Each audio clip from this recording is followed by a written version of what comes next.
Welcome back to my YouTube channel. আজকে আমি আলোচনা করবো একটা অত্যন্ত গুরুত্বপূর্ণ বিষয় নিয়ে।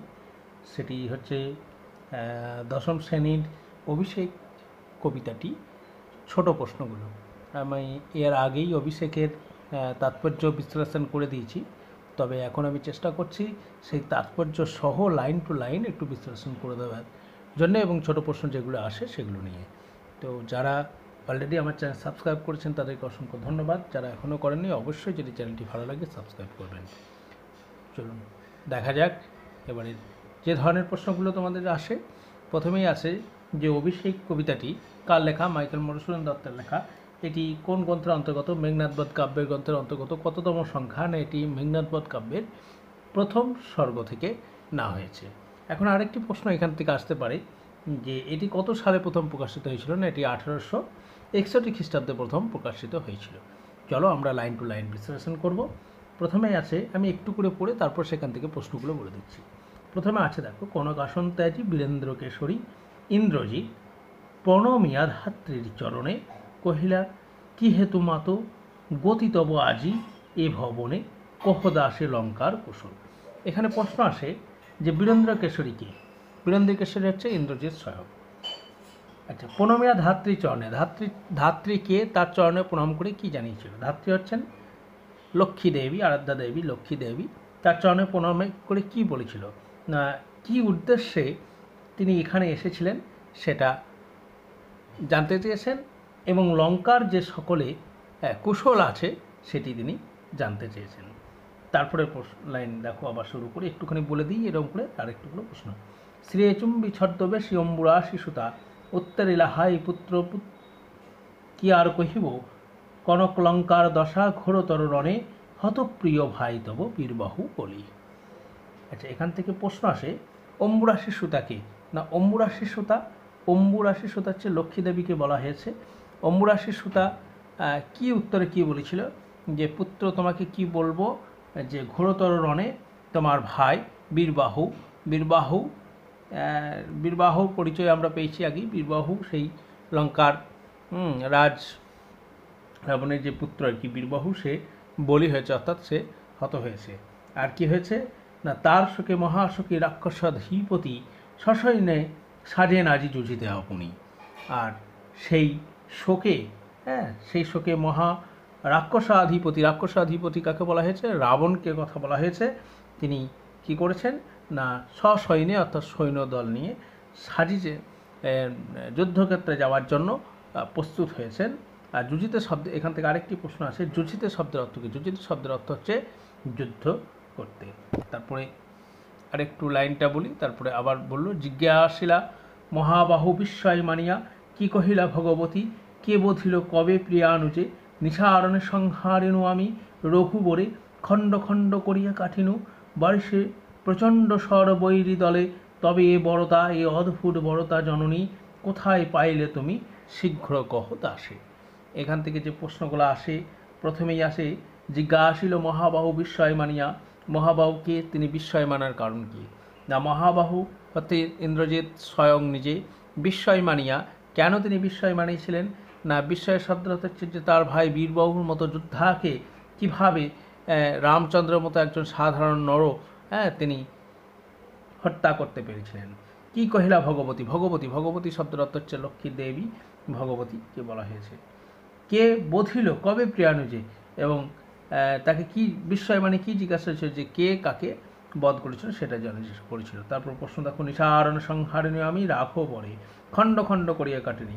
এখানে একটি প্রশ্ন আসে যে নিশারণে, অর্থাৎ এর পূর্বে আমরা বিভিন্ন তথ্যানুসারে এবং পুরাণ গ্রন্থগুলিতে পাই মহাভারত ঘেটে যেটা হচ্ছে এর আগে কিন্তু রামায়ণ ঘেটে এর আগে কিন্তু যে ইন্দ্রজিৎ দুবার রামচন্দ্রকে পরাজিত করেছিল এবং এই ক্ষেপে এর আগের ক্ষেপে তিনি কিন্তু রাত্রিতে যুদ্ধ করে, নিশারণে মানে রাত্রিতে যুদ্ধ করে রঘুবরকে খণ্ড খণ্ড করে কেটেছিলেন। কোথায়? বৈরী দল, আচ্ছা, প্রচণ্ড স্বর বৈরী দলে মানে শত্রু দলের মাঝে। তাহলে তিনি কিভাবে আবার জেগে ওঠেন? তারপর প্রশ্ন দেখো, এ বড়তা অদ্ভুত বড়তা জননী কোথা পাইলে তুমি শীঘ্র কহ দাসে।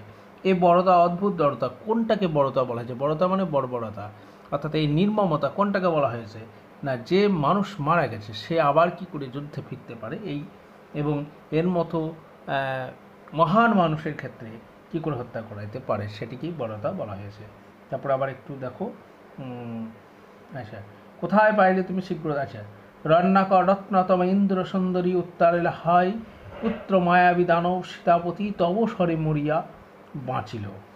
যাও তুমি, আচ্ছা এইটুকুর মধ্যে এখন রত্নতমা ইন্দিরা সুন্দরী এগুলোর মানে কি না, রত্নাকর মানে রত্নের, অর্থাৎ এখানে সবগুলোই কিন্তু মা লক্ষ্মীকে বলা হয়েছে, তাকে রত্নতম রত্ন সবগুলোই বলা হয়েছে। ইন্দিরা অর্থাৎ ইন্দ্রের স্ত্রী কথা বলা হয়েছে, অর্থাৎ লক্ষ্মী দেবীকেই, কিন্তু এই সমস্ত এই রত্নাকর রত্নতমা ইন্দিরা সুন্দরী এগুলি সবই কিন্তু বলা হয়েছে। উত্তরিলা অর্থাৎ সে কি বলেছিল, হাই পুত্র মায়াবী মানব সীতাপতি, কে তাকে হত্যা করেছে না সীতাপতি। সীতাপতি বলতে সীতার প্রতি অর্থাৎ রামচন্দ্রের কথা বলা হয়েছে। তব স্বরে মরিয়া বাঁচিল, সে তোমার স্বরে কিন্তু আবার বেঁচেছিল। যাও তুমি তরা করি রক্ষ কুলে মান এ কাল সমরে রক্ষ চূড়ামণি।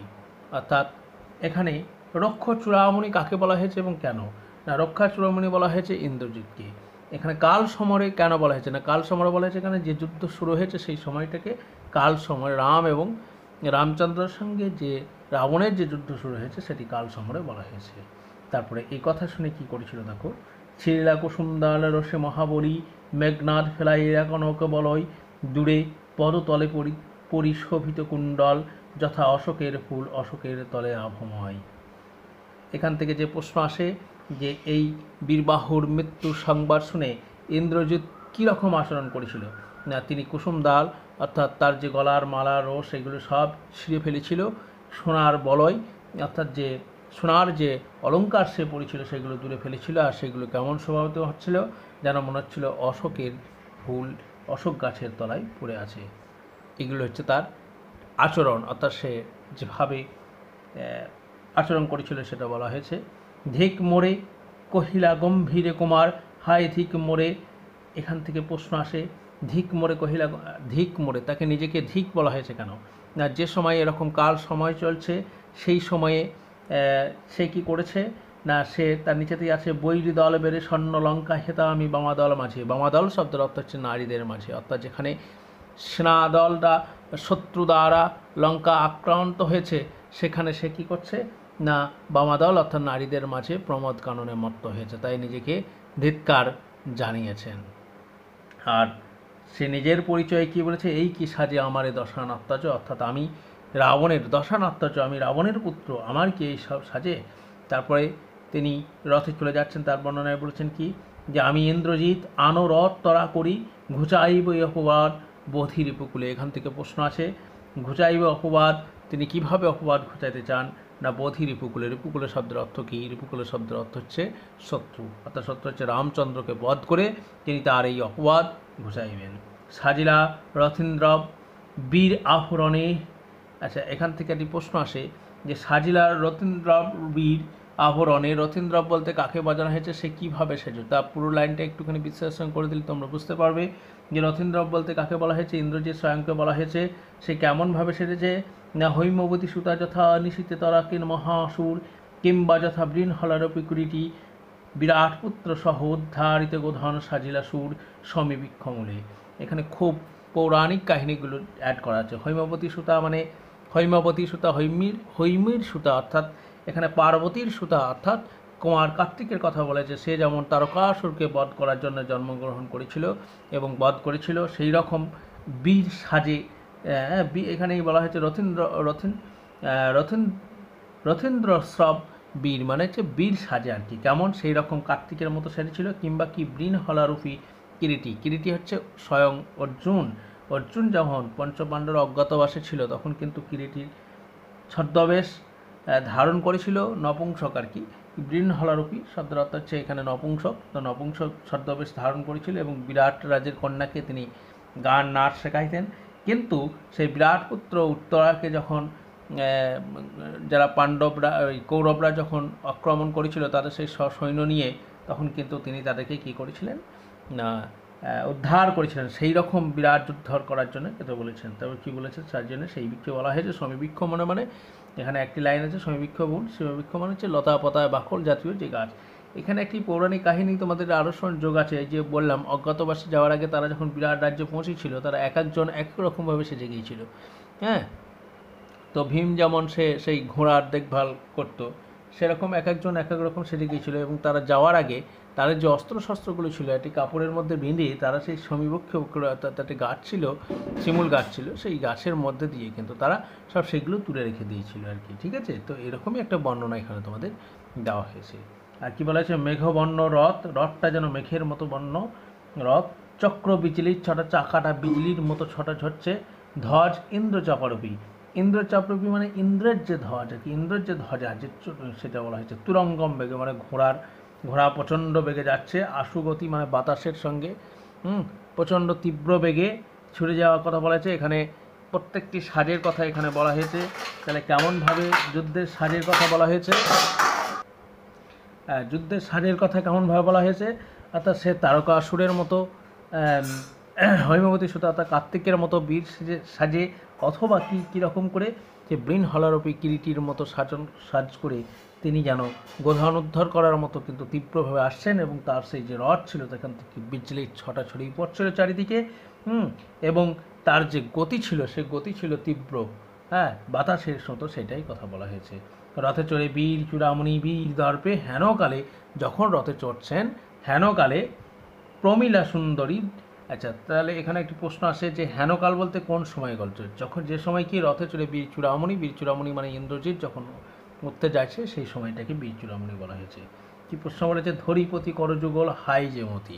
আচ্ছা, ধরিপতি করযুগল, পতি শব্দের অর্থ হচ্ছে স্বামী অর্থাৎ ইন্দ্রজিতে, করযুগল শব্দের অর্থ হচ্ছে হাত ধরে বলেছিল। কি বলেছিল সেটি বিশ্লেষণ করা আছে।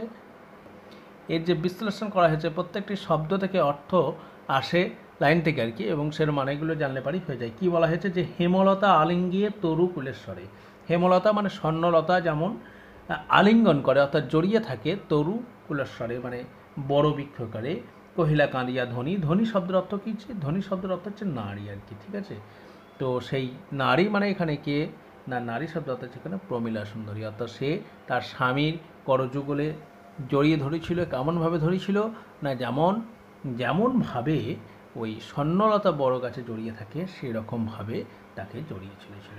কি জড়িয়ে ধরে কি প্রশ্ন এখানে আসতে পারে, কি বলেছিল না, কোথা প্রাণ সখে রাখিয়ে দাসীরে কহ চলিলা আপনি, অর্থাৎ এই দাসীকে রেখে দিয়ে, অর্থাৎ তাকে রেখে দিয়ে সে কোথায় চললো। এখানে এর একটি প্রশ্ন আসে, রাখিয়ে দাসীরে, দাসী বলতে কাকে বলা হয়েছে, দাসী বলতে এখানে প্রমীলা সুন্দরীর কথা বলা হয়েছে।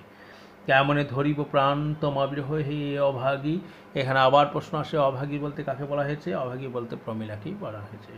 হাই নাথ গহন কাননে ব্রততী, ব্রততী শব্দটি খুব আসে, ব্রততী শব্দের অর্থ হচ্ছে লতা, বধিলে সাধে করি পদে, একটি খুব ভালো একটি এক্সাম্পল দেওয়া হয়েছে যে গভীর বনে ব্রততী মানে লতা যদি করি, এখানে করি মানে কিন্তু তোমার হাতি আর কি, হাতির পায়ে বাঁধে যদি তার রঙ্গরসে মন না দেয়, অর্থাৎ সেদিকে হাতি কিন্তু কখনোই কি করে না, দৃষ্টিপাত করে না, তবুও মাতঙ্গ মানে হাতি যাই কি চলি তবু তার রাখে পদাশ্রমে যদুনাথ, অর্থাৎ যথুনাথ অর্থাৎ যে হাতিদের দলের যে সেনাপতি সে তাকে বলা হয়েছে, অর্থাৎ এখানে কি ইন্দ্রজিৎকে বলা হয়েছে। অর্থাৎ হাতি যদি পায়ে কি লাগে, পায়ে লতা লাগে, সে কিন্তু দৃষ্টি যদি তাকে নাও দেয় তবু কিন্তু তাকে একেবারে ছিঁড়ে চলে যায় না। অর্থাৎ ইন্দ্রজিৎ তাকে কেন ছিঁড়ে চলে যাচ্ছে সেই প্রশ্ন এখানে তিনি করেছেন এবং বলেছেন আর কি। আচ্ছা, কেন তবে গুণনিধি, গুণনিধি বলতে কাকে বলা হয়েছে, গুণনিধি বলতে ইন্দ্রজিৎ বলেছে ত্যাজ কিঙ্করীরে আজি, কিঙ্করীরে আজি মানে কিঙ্করী শব্দের অর্থ হচ্ছে দাসী।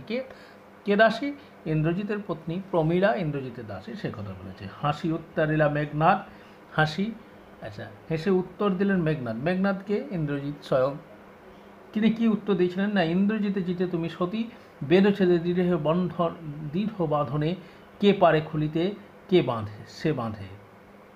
আচ্ছা, অর্থাৎ কি তুমি ইন্দ্রজিৎকে জয় করে তুমি জয়ী হয়েছো সতী, তোমার সেই বন্ধনে বেঁধেছ, সেখান থেকে কেউ তোমাকে খুলতে পারবে না। আর কি বলেছিল না, তরাই আমি আসিব ফিরিয়া কল্যাণী, সমরে নাসি তোমার কল্যাণে রাঘবে। আর এখান থেকে একটি প্রশ্ন খুব আসে, বিদায় দেহ এবং বিধুমুখী, এখান থেকে প্রশ্ন আসি ইন্দ্রজিৎ তাকে কী কী সম্মানে ভূষিত করেছিল, কল্যাণী, বিধুমুখী, এই সমস্ত প্রশ্নগুলো সতী এই সমস্ত সম্বোধনে তাকে সম্বোধন করেছিল। উঠিলা পবন সাথে ঘোর রবে রথবর। রথবর বলতে কাকে বলা হয়েছে? রথবর বলতে ইন্দ্রজিতের কথা বলা হয়েছে, অর্থাৎ এই বলে যে বিদায় নিয়ে তার রথ কিন্তু উঠল। কীরকম রথভাবে উঠলো, তার রথে যাওয়ার বর্ণনা কি? প্রশ্নটা খুবই আসে না, হৈম পাখা বিস্তারিয়া যেন উড়িলা মৈনাক শৈল, এবং কি বলা হয়েছে? তার যেন সোনার পাখা বিস্তার করে সোনা মৈনাক পর্বত যেন উড়ে যাচ্ছে, আর অম্বর উজ্জ্বল এবং আকাশ উজ্জ্বল করে। তাহলে প্রশ্নটা আসে কি, তার মেঘ কেমনভাবে যাচ্ছিল রথটা? না, তার সোনার পাখা বিস্তার করে যেন মৈনাক পর্বত উড়ে যাচ্ছিল, এরকম ভাব নিয়ে অম্বর উজ্জ্বল অর্থাৎ আকাশ উজ্জ্বল করে সে যাচ্ছিল। আর কি করছিল না, সিঞ্জিনী আকর্ষিত, অর্থাৎ সিঞ্জিনী মানে ধনুকের যে ছিলা, যেটা টং করে শব্দটা টানলে সেটা রসে টাঙ্গারিলা ধনু, এবং ধনুক থেকে যে সেই টঙ্কার শব্দ দিচ্ছিল। বীরেন্দ্র, বীরেন্দ্র মানে এখানে ইন্দ্রজিতের কথা বলেছে। পখীন্দ্র মানে গরুর, যথা নাদে মেঘ মাঝে ভৈরবে, অর্থাৎ তাকে টেনে নিয়ে যাচ্ছিল। তো গরুর যেমন বিষ্ণুর বাহন সেই রকম রথ নিয়ে যায়, এখানেও সেরকম একটি যে দ্রুত গতিতে রথ তার নিয়ে যাচ্ছিল সেটি বর্ণনা করা হয়েছে। কাপিলা লঙ্কা, কাপিলা জলদি সারিচে রাবণ সহ্য বীর মধ্যে। এখান থেকে একটি প্রশ্ন আসছে যে রাবণ কেমনভাবে সেজে উঠছে। তো চারিদিকে আমরা আগের লাইনটাতেই পেলাম যে চারিদিকে তখন কেঁপে উঠছে সাজে সাথে, এবং সেই সময় কেঁপে উঠছে। আর কি কি হচ্ছে? বাড়িছে রণবাজনা বাজছে, গর্জিছে উঠ, মানে তার সঙ্গে কি গজ মানে শব্দের অর্থ হচ্ছে হাতি গর্জন করে উঠছে। হেসরে অশ্ব মানে ঘোড়াগুলো যেন চিৎকার করে উঠছে। হুঙ্কারিছে পরাতিক, হুঙ্কার হু হু রং ছাড়ছে পরাতিক বাহিনী রথী, এবং তার সঙ্গে কি উড়িছে কৌশিক ধ্বজ, উঠেছে আকাশী কৌশিক ধ্বজ মানে রেশমের পতাকা, অর্থাৎ তাদের যে পতাকা ছিল সেটি আর কি। প্রত্যেকটা এখন যেমন রাজনৈতিক দলের প্রত্যেকটার একটা নির্দিষ্ট পতাকা রয়েছে, সেরকম কিন্তু তাদেরও পতাকা ছিল, সেই রেশমের পতাকা সেটি উঠছে। কাঞ্চন কুঞ্চন বিভা, এই কাঞ্চন শব্দটা হচ্ছে স্বর্ণ, কুঞ্চক শব্দটা হচ্ছে একটা আবরণ, মানে এটা কি, এটা একটা বর্ম ছিল যুদ্ধের আগে, তো সেই বর্ম পড়েছে বিভা আর কি, আভা পড়েছে। মানে রাবণ কেমনভাবে সাজছে না, চারিদিকে কি হচ্ছে, রণবাজনা বাজছে, হাতি গর্জন করছে, অশ্বরা গর্জন করছে, পরাতিকরা হুঙ্কার ছাড়ছে, এবং তারই মাঝে কি হয়েছে না, কৌশিক ধ্বজা উড়াচ্ছে না, তো তার যে জয়চিহ্ন সূচক পতাকা সেটা উঠছে আকাশে, আর তিনি কিন্তু স্বর্ণ আভরণ খচিত সেই বর্ম আভা কিন্তু তিনি পড়েছেন। হেনকালে তথা দ্রুত উত্তারিল মেঘনাদ রথী। এখানে একটি প্রশ্ন আসে যে মেঘনাদ যখন উত্তারিল তখন রাবণ লঙ্কা থেকে আমন্ড ছিল, একই প্রশ্নের উত্তর কিন্তু, ঠিক আছে। তারপরে আবার আসি, নাদিলা কর্বুর দল বলতে কি বলা হয়েছে? কর্বুর দল বলতে আমাদের সেনাদলকে বলা হয়েছে। হেরিবীর বরে মহাগর্বে, আচ্ছা তাদের মহাগর্ব হওয়ার কারণ কি? কারণ মেঘনাদের মতো যোদ্ধা, সেই যোদ্ধা গর্বে তারা মহাগর্বের কথা বলা হয়েছে।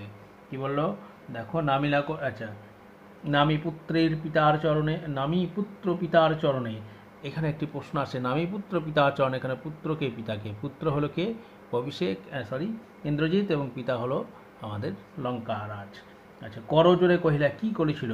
হে রক্ষ কুলপতি, শুনেছি মরিয়া নাকি বাঁচিয়াছে পুনরাঘব। কি বলেছে? যে আমরা শুনেছি যে হে রক্ষস কুলপতি অর্থাৎ রাবণ পিতাকে বলেছে যে এই যে মরিয়া নাকি বেঁচে উঠেছে, অর্থাৎ রাঘব অর্থাৎ রামচন্দ্র নাকি মরে আবার বেঁচে উঠেছে। এই মায়া পিতা বুঝিতে না পারি, এখান থেকে প্রশ্ন আসে মায়াটা কি, অর্থাৎ যে মানুষ মারা গেছে সে আবার বেঁচে উঠেছে, এটাই মায়া। কিন্তু অনুমতি দেহ, এখানে প্রশ্ন আসে কি অনুমতি চাইছে? সে রাবণের সঙ্গে যুদ্ধের সে রামচন্দ্রের সঙ্গে যুদ্ধের অনুমতি চাইছে। সে যুদ্ধে করলে কি করবে? দেখো এখানে প্রশ্নের উত্তর দেওয়া আছে সমূলে নির্মূল করিব পামরে আজি। পামর শব্দের অর্থ কি? যে নিচ, তাকে বলা হয়েছে। তাকে কীভাবে তাকে আনবে? ঘোর সরানলে করিভস্য, অর্থাৎ অগ্নিজালে তাকে ভস্য করে দেবে, অথবা বায়ু অস্ত্র উড়াইব তারা, অথবা তাকে বায়ু অস্ত্র দিয়ে তাকে উড়িয়ে নিয়ে এসে, নতুবা আনি দিব রাজপদে, তোমাকে রাজপদে অর্থাৎ রাজার পদে, অর্থাৎ এখানে রাজপদে বলতে রাবণের পায়ের তলায় তাকে এনে দেবে। এই প্রশ্নটা খুবই ইম্পর্টেন্ট, প্রায় পড়ে কিন্তু, ঠিক আছে। আলিঙ্গে কুমারী, এখানেও আবার প্রশ্ন আসে আলিঙ্গে কুমারী কে কাকে আলিঙ্গন করেছিল? এটা বুঝতেই পারছো, আর বলছি না। কি বলেছিল? শিরে চুম্বে সুরে মৃদু স্বরে উত্তর করিলা তবে স্বর্ণ লঙ্কাধিপতি, অর্থাৎ মৃদু স্বরে চুম্বন করে তার স্বর্ণ লঙ্কাধিপতি রাবণ বললেন আর কি, রাক্ষস কুলের তুমি শেখর, তুমি বর্ষ, তুমি রাক্ষস কুলের ভরসা একাল সমরে নাহি চাহে মম প্রাণ পাঠাইতে তোমারা বারংবার। অর্থাৎ এই কাল সমারে তুমি হচ্ছে রাক্ষস কুলের গৌরব, তোমাকে পাঠাতে চায় না। এখানে আবার একটি প্রশ্ন আসে, কাল সমরে নাহি চায়, কোন সময়কে কাল সময় বলা হয়েছে? কেন রাবণের সঙ্গে যে রামচন্দ্রের যে যুদ্ধ হয়েছে সেই যুদ্ধের কথা বলা হয়েছে। যেখানটায় আমরা ছিলাম স্বর্ণলঙ্কা অধিপতি, অর্থাৎ তুমি তাকে পাঠাইতে চাইছে না, তুমি শ্রেষ্ঠ, মানে এই যে কাল সমরে, অর্থাৎ এখানেও কিন্তু একটা পুত্রের জন্য তার হৃদয়ের যে মায়া মমতা সেটাই কিন্তু এখানে বারবার বলছে। এবং তিনি আরও কি বলেছিল না, হাই বিধি মমপতি বাম, এই প্রশ্নটা খুব আসে, বিধি কার প্রতি মমপতি বাম বলা হয়েছে না, বিধি শব্দটা হচ্ছে বিধাতা, বাম মানে হচ্ছে বিরুদ্ধে, মমপতি মম মানে রাবণের প্রতি কথা বলা হয়েছে আর কি। কে কবে শুনেছ পুত্র ভাসে শিলা জলে, অর্থাৎ শিলা জলে ভাসে, এই কথা কে কবে শুনেছ? কে কবে শুনেছ? শুনেছ লোকে মরি পুনঃ বাঁচে, কোনো অর্থাৎ শিলাও কখনো জলে ভাসে কেউ শোনে না, অথবা লোক মরি পুনঃ বাঁচে এ কথাও কিন্তু কেউ শোনা যায় না, সেই জন্যই সেই কথা বলা হয়েছে আর কি। উত্তারিলা বীর দর্পে অসুর আরি রিপু, এখান থেকে একটি প্রশ্ন আছে, উত্তারিলা বীর দর্পে কে উত্তারি ছিল? ইন্দ্রজিৎ। কিন্তু কি ছাড়, এখান থেকে আবার একটি ইম্পর্টেন্ট লাইন, এবং এখান থেকে প্রশ্ন আসে, কি ছাড় সে নর তারে ডরাও আপনি রাজেন্দ্র, এখানে নর এবং রাজেন্দ্র বলতে কে বলছে? নর বলতে এখানে রামচন্দ্রকে বলা হয়েছে, রাজেন্দ্র বলতে এখানে রাজা, অর্থাৎ আমাদের রাবণকে বলা হয়েছে। থাকিতে দাস যদি দাও রণে, থাকিতে দাস, এখানে দাস বলতে কাকে বলা হয়েছে? দাস বলতেই ইন্দ্রজিৎ নিজেকে বলেছে। যদি যাও রণে তুমি এ কলঙ্ক পিতা ঘুচিব জগতে, ঠিক আছে, তুমি অর্থাৎ এই পুত্র থাকতে তুমি যদি যাও তাহলে কিন্তু সে কলঙ্ক ঘুচবে। হাসিবে মেঘবাহ, তাহলে কে হাসবে? মেঘবাহ, অর্থাৎ যে মেঘ বহন করে, এখানে মেঘবাহ বলতে কিন্তু আমাদের স্বয়ং ইন্দ্রকে বলা হয়েছে। ঋষিবেন দেব অগ্নি, এবং অগ্নিদেবকে কথা বলা হয়েছে, তারা রুশবেন। কেন না, তার রাবণ যদি যুদ্ধে যান, তার পুত্র থাকতে, এই ইন্দ্রজিতের মতো যোদ্ধা থাকতে, তাহলে কিন্তু কি হবে না, কলঙ্ক তার। কেন কি, সেক্ষেত্রে ইন্দ্র অগ্নিদেবরাও তাকে কিন্তু রুশবেন, ঠিক আছে। এবার কি বলেছে, পিত দেহ আজ্ঞা মোরে আমাকে আজ্ঞা দেন। আচ্ছা, আরেকটি লাইন বাদ চলেছে, দুইবার আমি হারানু রাঘবে, দুবার এর আগে হারিয়েছিলে, আর একবার পিতা দেহ আজ্ঞা মোরে দেখিব এবার বীর বাঁচে কি ঔষধে। এবার আমি দেখতে চাই যে এই বীর বাঁচে কিভাবে। কহিলা রাক্ষসপতি কুম্ভকর্ণ বলি, রাক্ষসপতি বললেন যে কুম্ভকর্ণ বলি ভাই মম, তাই আমি জাগানো অকালে ভয়ে, হায় দেহ তার দেখো সিন্ধু তীরে ভূপতিত। আর কি বলেছেন যে কুম্ভকর্ণ তার ভাই রাবণের ভাই, সে ছিল বিশ্বেশ্বরা এবং নিকষার পুত্র, তাকেও কিন্তু অসময়ে জাগিয়েছিল রাবণ যুদ্ধে পাঠানোর জন্য, তার দেহ কিন্তু কোথায় পড়ে রয়েছে, তাকেও কিন্তু সেই যুদ্ধে হারিয়ে সিন্ধু তীরে ফেলে রয়েছে। গিরিসিংহ কিংবা তরু যথা বজ্রাঘাতে, কেমনভাবে পড়ে রয়েছে, যেমন গিরিসিংহ পর্বতের কোনো বিশাল অংশ সেটা কি বলে বজ্রাঘাতের ফলে পড়ে থাকে সেরকম, অথবা গাছের কোনো অংশ যেমন পড়ে থাকে সেরকম। তবে যদি একান্তই সমরে ইচ্ছা তব, যদি তুমি একবারেই যেতে চাও, তাহলে কে একেবারে যেতে চায়? ইন্দ্রজিৎ। তাহলে কি করার আগে পরামর্শ দিয়েছিল না, আগে পুজো ইষ্ট দেবতারে, তাহলে কি করতে বলা হয়েছে? আগে ইষ্ট দেবতারে পুজো করতে বলা হয়েছে। নিকম্বিলার যজ্ঞ সাঙ্গ কর বীরমণি, নিকম্বিলার যজ্ঞ কি না, ইন্দ্রজিৎ যে যজ্ঞ করেছিল সেই যজ্ঞকেই নিকম বলা, অর্থাৎ সে যুদ্ধে যেখানে যায় এই যজ্ঞ করে যদি সে যায় তাহলে সে যুদ্ধে সে কিন্তু হারে না, সেই যজ্ঞটিকে নিকম্ভিলা যজ্ঞ সেখানে বলা হয়েছে। সেনাপতি পদে আমি রানী বরিণ তোমারে, অর্থাৎ কে কাকে বরণ করবে? সেনাপতি পদে বরিণ তোমারে, এখানে রাবণ তাকে বরণ করবে, অর্থাৎ ইন্দ্রজিৎকে বরণ করবে। দেখো অস্তাচলাগামী দীননাথ এবে প্রভাতে জুছিও বর্ষ রাঘবের সাথে, এবং রাবণ কোন সময় তার সাথে যুদ্ধ করতে বলেছে? যে এখন অস্তাচলাগামী দীননাথ, দীননাথ শব্দের অর্থ কি? এখান থেকে একটি প্রশ্ন আসে। দীননাথ শব্দের অর্থ হচ্ছে সূর্য, আর তুমি যদি যুদ্ধ করতেই যাও তাহলে কখন যাবে না, এখন সূর্য অস্ত চলে গেছে, সকালে যখন সূর্য উঠবে তখন যাবে। এতে করিয়া রাজা যথাবিধি লয়ে, এবং এরপর কিন্তু যথাবিধি লয়ে যেরকম বিধি আছে সেরকম নিয়ে গঙ্গোদক অভিষেক করিল কুমারে। গঙ্গোদক মানে গঙ্গায় জল নিয়ে অভিষেক করিল, অভিষেক করেছিল কুমারের শব্দের অর্থ কি? কুমার মানে ইন্দ্রজিতের। কে কার অভিষেক করেছিল? না, কুমারের অভিষেক করেছিল, ইন্দ্রজিতের অভিষেক করেছিল আমাদের রাবণ রাজা। ঠিক আছে, তো সম্ভাব্য প্রশ্নগুলো আমি এখান থেকে বলে দিলাম। যদি ভিডিও ভালো লাগে অবশ্যই একটি লাইক কমেন্ট শেয়ার করতে কিন্তু ভুলবে না। ভিডিওটি শেষ পর্যন্ত দেখার জন্য তোমাদেরকেও ধন্যবাদ।